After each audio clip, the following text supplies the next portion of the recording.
In the first video, I gave you an introduction to a few terms associated with lenses. In this video, let us begin by looking at types of lenses. So on the screen over here, I have shown 6 lenses. The first 3 are convex lenses, as you can see, double convex, plano convex, and concavo convex. And the remaining 3, that is lens number 4, 5, 6, are concave lenses. The first lens number 1, is the regular double convex lens. The second one is a plano convex lens. So you can see one side is plane, whereas the other is spherical in shape. The third one is concavo convex. So you can see again over here, one side is convex and the other is concave. Let's see how we draw these lenses. The first one is easy to draw, as you know, double convex regular lens. What we have to do is, when we want to draw the plano convex lens, since these are all 3 are convex lenses, what you do is keep the left side the same. So as you can see, the left side of the lens is like this. In this case also, with the left side of the lens, we will keep same. In this third lens, concavo convex, also keep the left side same. So the left side is convex in nature because we are using the same side as in case of a double convex. In a plano convex, the left side is convex, the right is plano. That means it's plane. In concavo convex, the left side is convex, the right side is concave. This is a concave part. How is it concave part? You must be wondering, how is this concave part? Note that this is the right side or the right side part of a concave lens. Here we have a concave lens. So the right side of the part looks like this. And you can see this is the right side of a concave lens. So the left side is the left part of a convex lens and the right is the right side of a concave lens. Thus, these two, this and this, come together and give us a concave lens. So this is how we can draw the first 3 lenses. Let's look at the concave lenses. The first one is the regular concave lens. Let me erase things that I don't need. So let me remove this. Okay. So this is a double concave lens, the regular concave lens.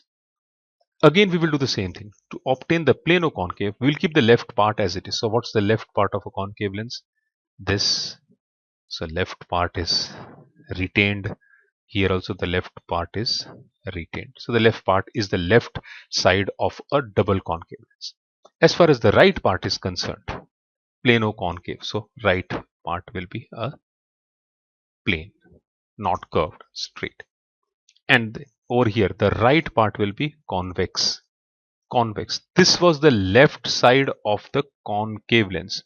This will be the right part or the right side part of a convex lens. So let us look at it. The right side of a convex lens is this. And you can see over here, this is the right side of a convex lens. So in a convex or concave, what do we have? The right side part is of convex lens and the left is of a concave lens. That's why called a convex or concave lens. Of course, in our study, we will be dealing only with double convex lens and double concave lens. Okay, so these are the types of lenses that we have. Let's revisit the topic of optical center. So this is a, let's say, a convex lens, and these are C1 and C2, the centers of curvature. This is the principal axis, and let us say this is an incident ray. Now this incident ray will refract through the lens and emerge, something like this. This is the incident ray. It will pass through the lens, refract, and then come out like this. So what we can see is that the incident ray and the emergent ray are parallel to each other. And this ray which is passing through the lens is actually passing through the optical center. And we had defined that optical center is the point through which if a ray of light passes, it passes undeviated. Whereas here we have shown that there is some lateral deviation, isn't it? This ray is going like this, whereas the emergent ray is going like this. Now what happens is that the lenses that we are dealing with are very, very thin lenses, very small in size. Therefore, we can ignore this deviation, this lateral deviation. So let's see what happens if we ignore the lateral deviation. So if this is the lens principal axis, this is how the ray will travel. Actually, the ray would travel something like this. Here it would get refracted and then would emerge out like this. But because this lens is very, very thin, this deviation would be very, very small. And therefore, for all practical purposes, we say that if a ray of light passes through the optical center, it goes straight as shown in this diagram over here. So that was one more point about optical center. Let us look at another important term associated with lens, which is the focus or the focal point. First focal point. And we will study first convex lens. So again, I'll show a convex lens principal axis, a ray of light, parallel rays. So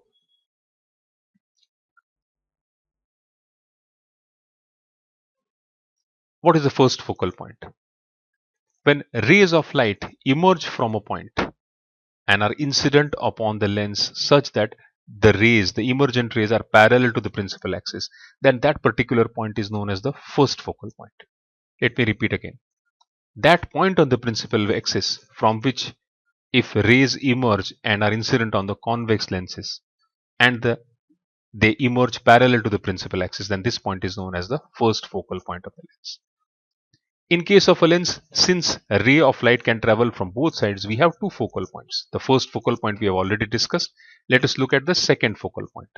Second focal point. This is the second focal point.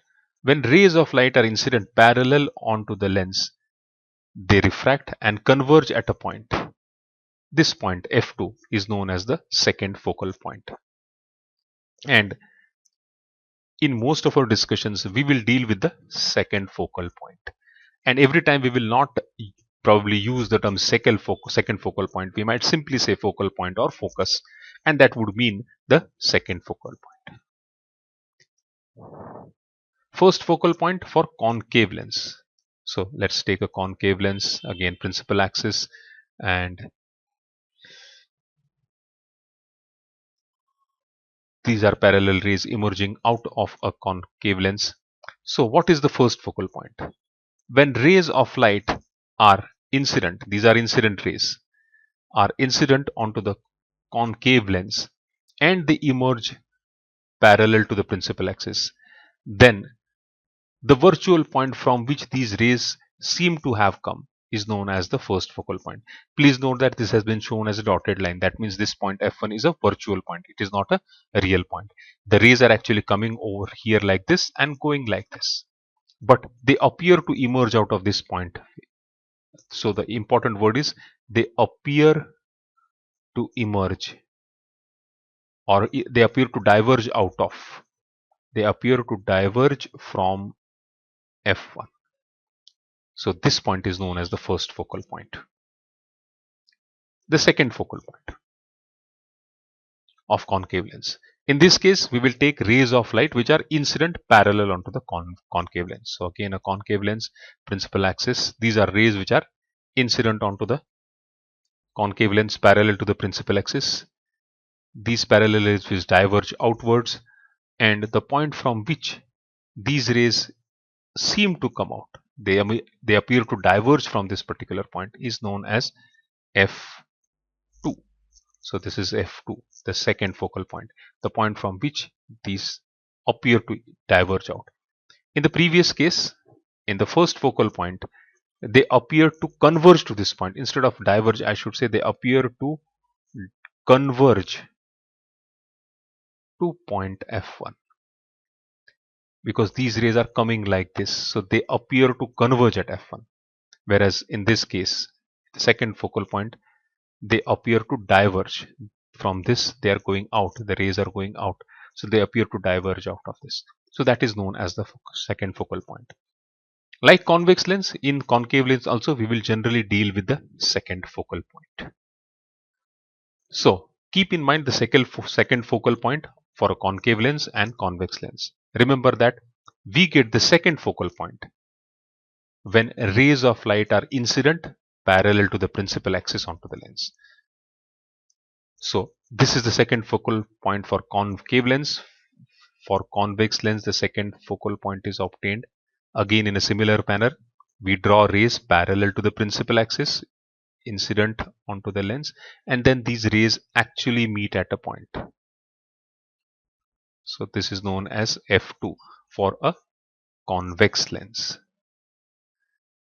The difference to note over here is that in this case, the f2 is a real focus because the rays actually meet over here. Whereas in this case, the rays are not actually meeting over here. They appear to diverge out of this point. So this is a virtual focus. So this f2 over here is a virtual focus. We call it a virtual focal point or virtual focus. Whereas in this case, this is a real focus because rays actually meet. The other point to note is that the distance between the optical center and the focus is known as the focal length. We call it focal length and we denote it by small f. So in all the cases, the distance between the focus and the optical center is known as the focal point or focal length, I mean. So we have now one more term associated with lenses: focus or focal point and focal length. With this, we have completed all the terms associated with lenses. In the next video, we will learn how to draw ray diagrams. There are certain rules that we need to follow while drawing ray diagrams. So we will go through those rules for drawing ray diagrams in the next video. Thank you.